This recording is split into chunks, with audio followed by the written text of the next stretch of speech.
Welcome back mga kababayan sa aking YouTube channel at ngayon ay may nasagap na akong balita.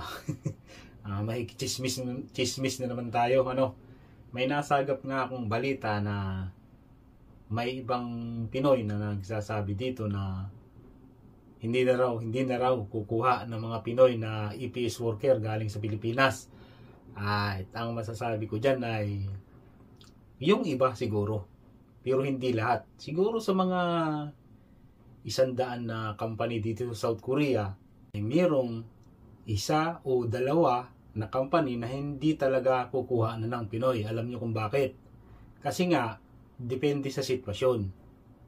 Kumbaga palagay na lang natin na yung pagkuha o yung magiging amo mo dito na hindi mo alam, siyempre nagka-employer ka na, yung pagdating mo dito, hindi mo kilala yung amo mo kung mabait o salbahe. Ganun lang din yan sa pagkuha ng EPS worker sa Pilipinas. Hindi sigurado ng employer kung ang makukuha niyang Pinoy ay masipag o kaya ay pasaway.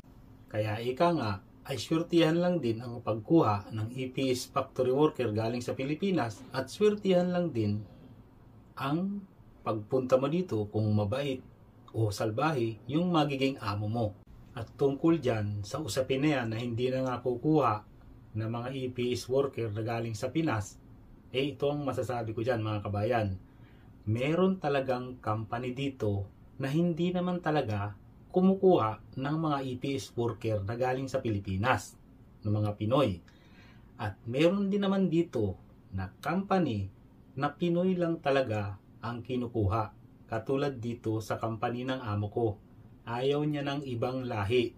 Ang gusto niya ay Pinoy lang. Kasi nga, ang pagkakaalam ng amo ko sa mga Pinoy, ang unang-una ay matyaga sa trabaho.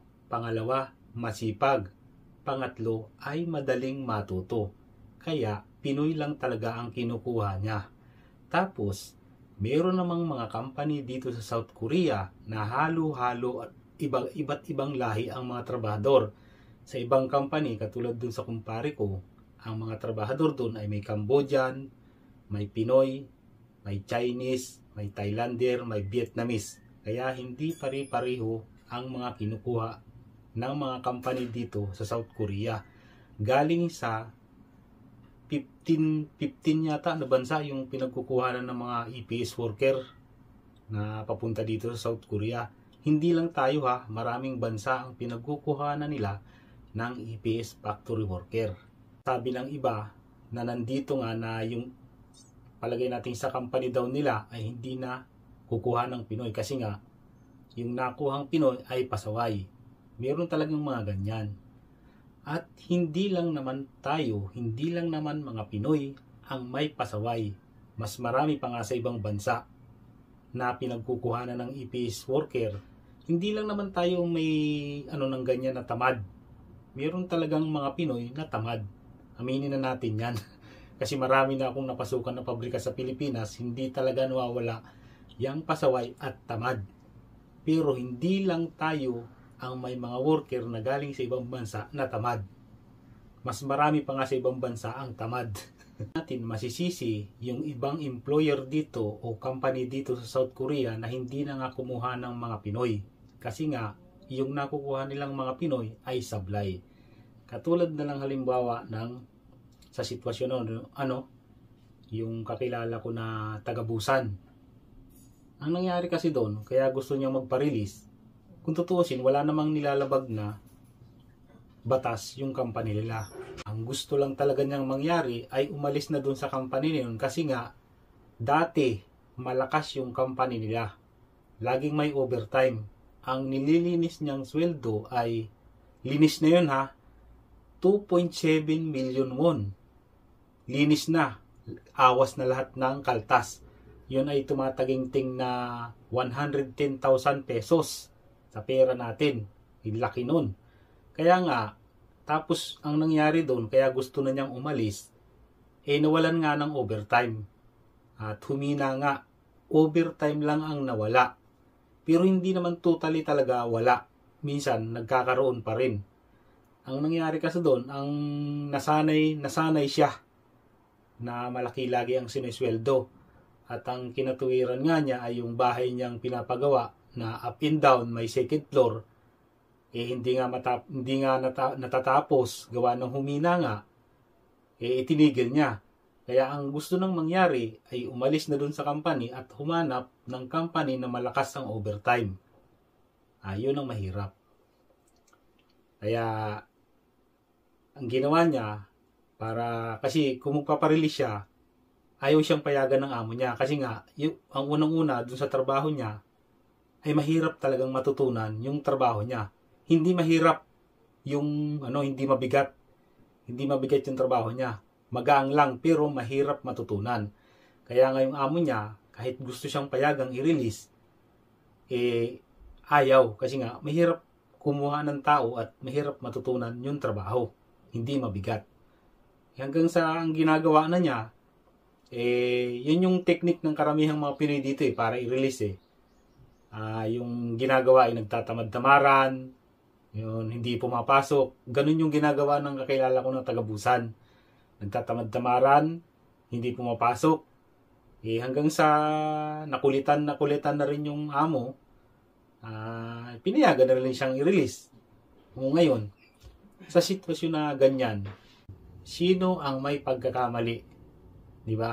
Kung karamihan ng mga company dito ay makakakuha ng mga ganyang klaseng ng mga Pinoy na worker, hindi nga malayo na mangyari sa hinaharap sa mga susunod na taon na hindi na nga kukuha ng mga Pinoy. Kasi nga kung ganyan lahat yung nakukuha nilang mga Pinoy, ay maaaring kukunti na nga lang ang makakaalis papunta dito para magtrabaho. Hindi mo rin masasabi kasi nga yung ibang kababayan natin dito kaya nagpaparelease ay meron namang valid reason naman na pagpaparelease. Katulad ng late lagi ang sweldo, hindi binabayaran ng overtime, mga ganyang sobrang hirap na nga ng trabaho. At karamihan dyan kasi mahirap dyan yung yung sa mga chemical yung mga usok, karamihan dyan tinatamaan sa bagay. Kaya para sa akin, kung ako mapupunta halimbawa lang, kung mapupunta ko sa company ng mga ganun na mahirap ang trabaho tapos delikado pa sa kalusugan, meron akong kasabay dati na nabalitaan ko yun nung kasabay ko, yung katrabaho daw niya na hindi na nga napabalik ng amo kasi nga nasira ng baga, hindi na pumasa sa medical kasi sincere dapat, hindi na nga nakabalik gawa ng bumagsak na nga sa medical kasi nga may sira na baga. Ayun ang mahirap. Kaya hindi mo rin masasabi sa sitwasyon ng ibang kababayan natin dito na ang dahilan nga ng pagpaparelease ay sobrang hirap ng trabaho, hindi kaya ng katawan at napipirwisyo pa ang katawan. Ikaw ba? Magtsatsaga, pipilitin mo pa ba ang sarili mo kung delikado na sa kalusugan mo? Kaya nga tayo nagtrabaho dito para mabuhay, hindi para mamatay. Kaya hindi rin natin masisisi yung ibang kababayan natin dito na magpa-release na ganun nga sitwasyon. Hirap ng trabaho, delikado sa kalusugan. Maaaring masasabi natin kung nasa Pilipinas ka, na sabihin mo, yung arte-arte naman ng ganyan-ganyan. Pero hindi mo talaga masasabi yan. Malalaman nyo ang totoo pag nakapunta kayo dito at naranasan ninyo ang sitwasyon na ganyan. Sa totoo lang, kada linggo, daan-daang mga Pinoy na APS factory worker ang nakakarating dito sa South Korea, di ba? Kaya tuloy nyo lang yung pag-aaral nyo ng Korean language at huwag kayong papapikto sa mga balibalita na ganyan. Tungkol sa sitwasyon na ganyan na hindi nakukuha ng mga Pinoy, malabong mangyari yan mga kabayan. Kasi, sa totoo lang, nandito ako sa South Korea, mas maraming tamad na ibang lahi kaysa sa atin. Yan ang masasabi ko. Halimbawa na lang natin dito sa company namin, talagang ayaw nilang kumuha ng ibang lahi. Ang gusto lang talaga nila ay Pinoy. Dahil masisipag, madaling matuto sa trabaho, at matyaga sa trabaho. Sampul ulit dito sa company namin. Sa dami ng naging trabahador ng amo ko na lahat ng mga Pinoy, ay iisa lang yung talagang naging empleyado niya na pasaway talaga. Isipin mo utusan kami ng maggamas ng damo sa paligid kasi tabi kasi ng bundok to magagamas kami. Ayaw sumunod. Saka masilan sa trabaho.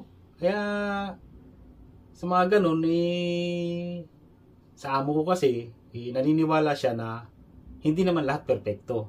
Talagat merong sasablay. Hindi perpekto talaga. Alam ng amo ko yan. Pero naniniwala ang amo ko na ang mga Pinoy, karamihan sa mga Pinoy ay masisipag sa trabaho. Kaya Pinoy lang talaga ang kinukuha niya. Palagay na natin na ako yung Koreano. Kunyari, kumuha ako ng ibang kunyari kumuha ako ng tao. Sa palagay nating Cambodian. Tapos, pagdating sa company ko ng Cambodian, sa tingin ko talagang nakita ko sa kanya na tamad sa trabaho, pasaway, mga ganyan, sablay talaga. Ibig sabihin, kunyari, bitawan ko na yung tao na yun kasi malulugi negosyo ko. Ngayon, ang gagawin ko naman, siyempre, ibang lahi naman kukuhanin ko, tatry ako ng ibang lahi. Palagay natin kumuha ng Pinoy. O, di ba? Tapos yung nakuha niyang Pinoy okay. Magaling sa trabaho, masipag, madaling matuto. Di ngayon, tatatak sa utak niya na ang mga Pinoy pala ay ganito. Magagaling pagdating sa trabaho. O, kaya ganun lang yan. Kunyari, yung ibang company naman, ang nakuha nilang una ay Pinoy. Nakuha nila yung pasaway na Pinoy. Di, magtatry sila ng ibang lahi naman. Palagay na nating Vietnam. Ganun lang yun. Kaya hindi lang tayong may mga trabahador na pasaway. Sa 15 na bansa na pinagkukuhan, 15 ba? 16? Hindi ko sigurado, pero nasa 15 na bansa yung pinagkukuhanan ng South Korea ng mga trabahador na EPS worker. Ang pagkakaalam ko ay halos tayo yung may pinakamaraming kinukuha ng mga EPS factory worker na papunta dito.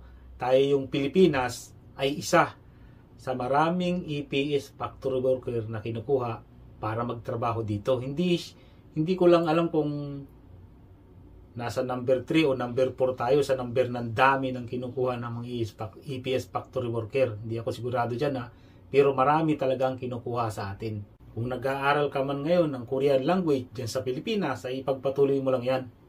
At marami pa rin Pinoy na kukuhanin dito para magtrabaho. Huwag kayong magpa-apekto sa mga ganyan. At yan lang muna sa ngayon mga kabayan. Maraming salamat sa panonood at sana may natutunan kayo sa video ko ngayon. At magkita-kita ulit tayo sa susunod ko na upload ng video.